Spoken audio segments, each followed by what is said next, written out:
of the African men that resisted. If the number was 35, but we're going to continue. After the African men were brought in this muscle, the British slaveholders will close the 3 doors and lock them up in here. The African men were here without windows, no food, no air, no light, no water, till they all died.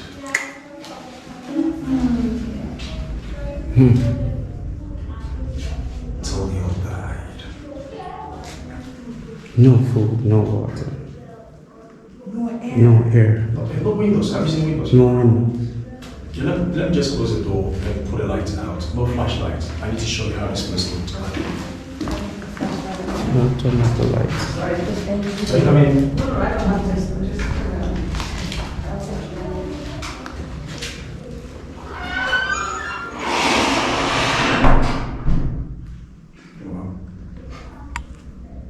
Oh my God.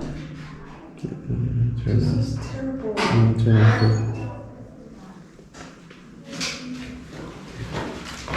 You just see it. Yeah.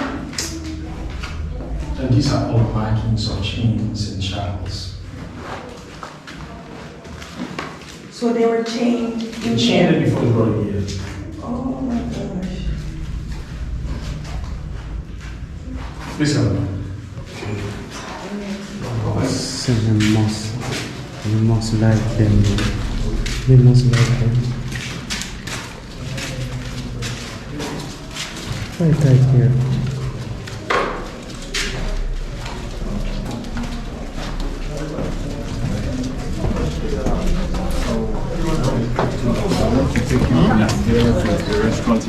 Okay, before you move in, remember to bow down your head from this side and here. Bow down your head. Let's go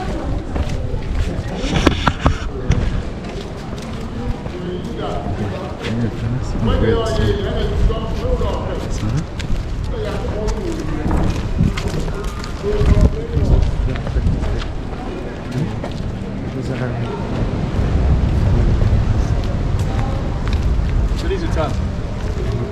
The tunnel that starts in the direction of the men. That's the door for return over there. Now, the British Army officers could easily allow the African men to walk through this continent from the mill down. It was very easy, but they were afraid. Imagine 1,000 African men walking, and about 35 of them was called shackled. What do you think? We'll take it over. They were not like us. Our ancestors were very strong men. So they would rather chain them where we saw the shrine, in the mill dungeon, in the 50th chamber. All these are tunnel. But there's only one entrance to the tunnel. That is where we saw the shrine. Anything else you see are all security checkpoints where the British Army officers will stand and urge, go with guns. 1, 2, 3. Where the group is standing is the exit to the tunnel. But let me show you how the tunnel looks like.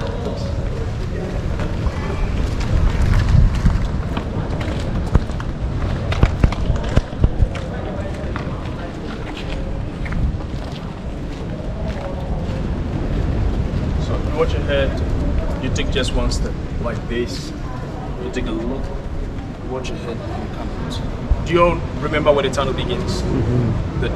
Yeah, where we saw the shrine. Yes. So this is just a checkpoint. They didn't go in.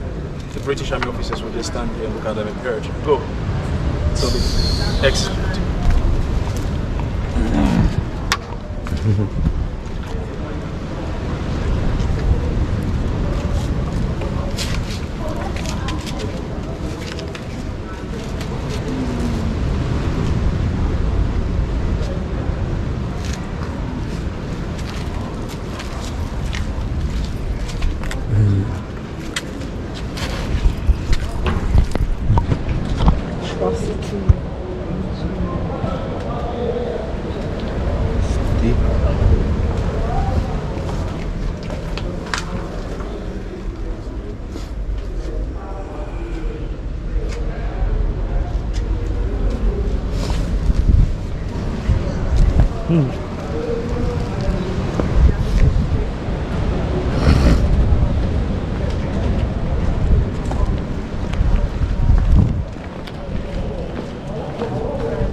we stand is the exit. This is where the tunnel ends.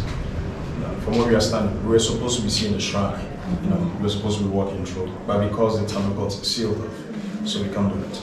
But there was a very short, narrow door right here. We called the door of no return. The size was like this.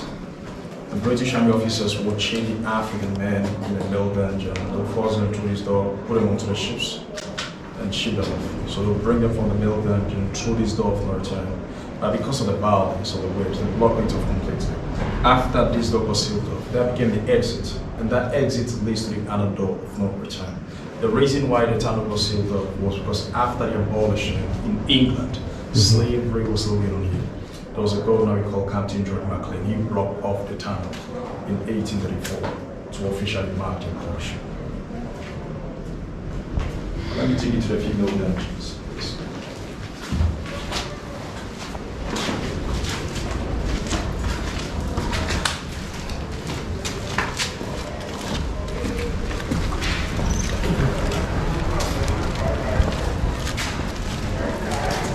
So this is a very small cell. The very small cell we call female punishment cell. And that's the door for it, and there are 2 dungeons for the women. These are 2 female dungeons. In each one of them were 250 women. The British Army officers were for the women. The rape. But there were many African women who resisted rape. All the African women who resisted rape were brought to this small cell for punishment. There was a door here, but for the women, they had a window. Did you see a window in the male condemned cell? No. So for them, it was not to kill. So they still gave them food and water. For the women, their punishment was to break them. The reason why the British slaveholders were not interested in killing the African women was because they knew they could bring problems. So for them, they killed them. We were here for 7 days or more, and after that we just take them back to the villages.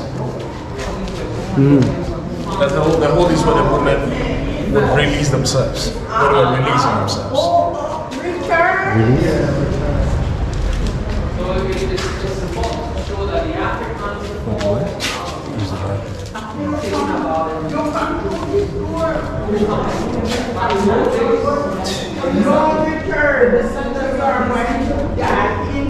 This is their bottles in there.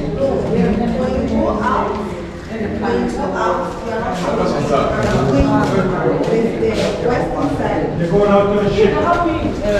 Talks of reparation, but When the dancing, they have to pay the ship. for what they pay. You never come.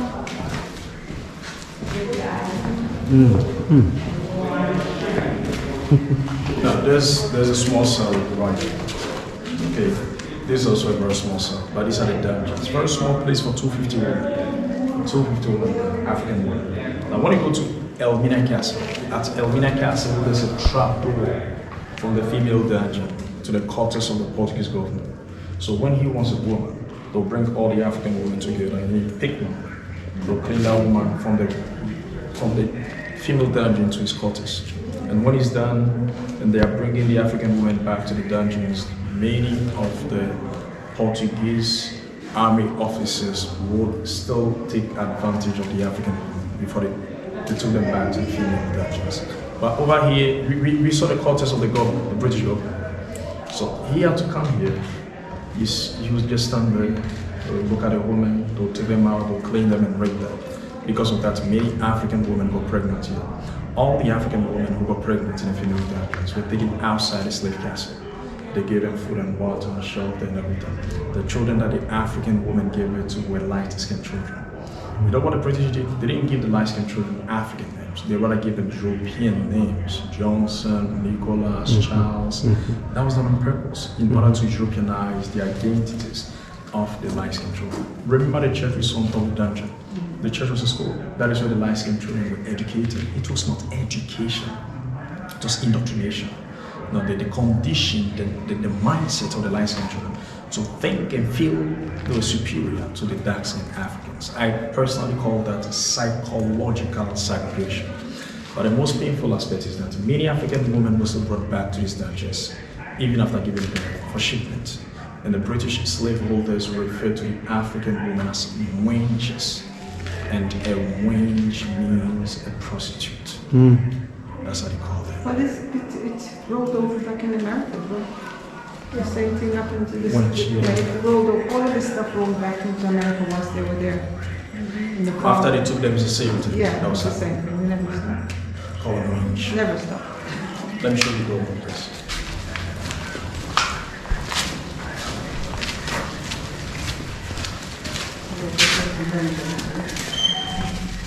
Small one. Now, before what you're standing is the door for return. The actual door is a very small door right here. A very short, narrow door. Yeah, I did. We're taking a picture.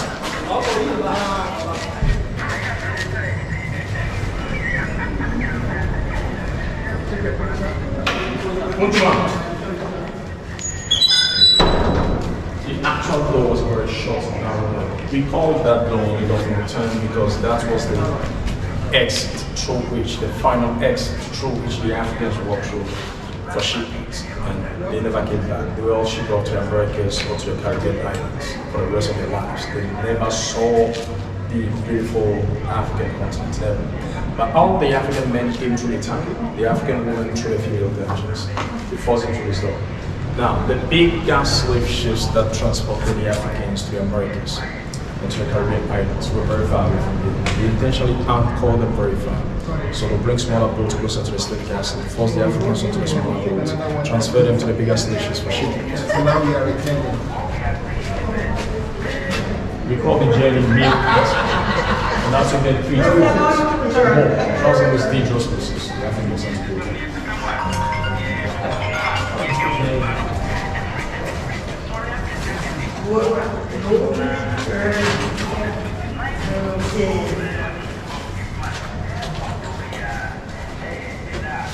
We're going to stand here, right? Yes. Okay.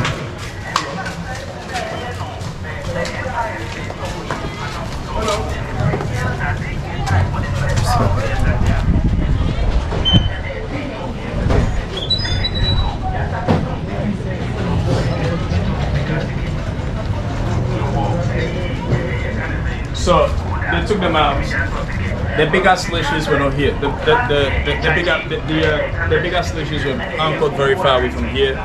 But the British slaveholders would bring smaller boats, they put the Africans into the smaller boats, transfer them to the bigger slave ships. But all these boats you see are recent boats, and they belong to the fishermen. The fishermen feed getting the fish here, and the women come and buy them. Then they sell some dry fish there. They dry there. They smoke them. They fry them. So, but can you see all of them are flags? The flags are for easy identification and easy navigational purposes. But behind us, above our heads, is the door of return. Can you see it? I think you should take a picture. You want that? You want to take You were saying you want that? You want to take a good picture here?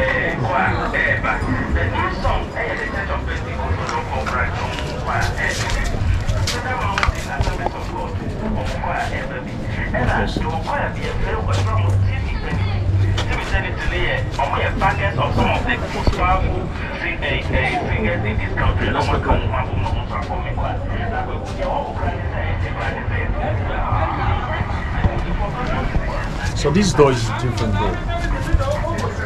You can take a few pictures, just take your time. Hello. Yeah. Good afternoon. When Barack Obama and Michelle Obama were visiting. So after the operation, apparently it's a walk. But that door, known as the door of return, was established. It was initiated in 1998 during the emancipation. Emancipation is a historical movement where the global African family come together to conquer it. In 1998, we're skeletons of two people. We call Samuel Castle and Madam Crystal.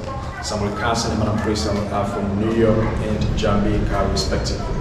In 1998, their skeletons were exhumed or taken from their graves as a way of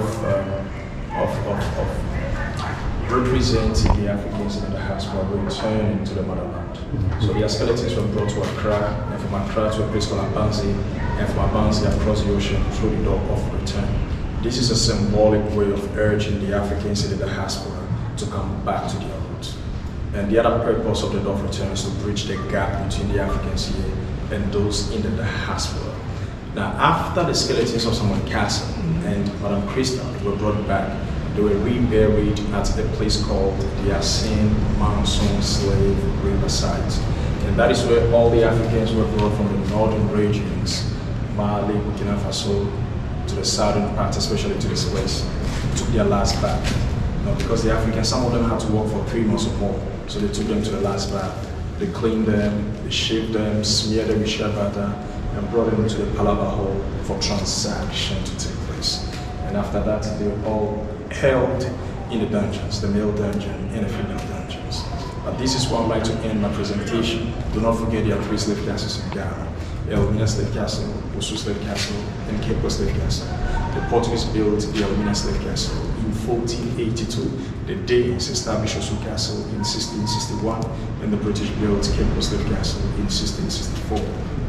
As we all know, slavery is all going on in so many different ways. As a people, let's come together, let's educate the next generation so we do not repeat the same mistakes. I do appreciate your cooperation. My name again is Tony Boyd. Thank you very much for your cooperation. Thank you. Thank you all. Thank you. I'd like to know if you have any final questions, please. Oh, you did a good job. Did a good job. You're speechless.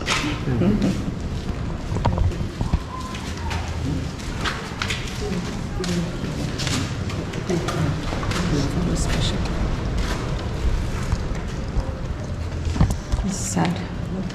In this. I'm never going to want it. Tommy, There are some books I'd like to show. Books about the history. My family would like to appreciate it. Let me show you some of the books that we have. Very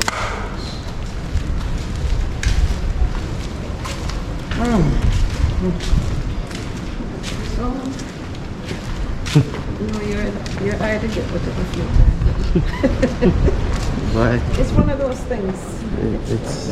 it's a hard Hard. But you come at the time when when you step down there, you used to smell it. Smell the stench. of everything. Yeah. 2 years back, you said, what time you go get to smell it? That's what brought me back here because of the stench.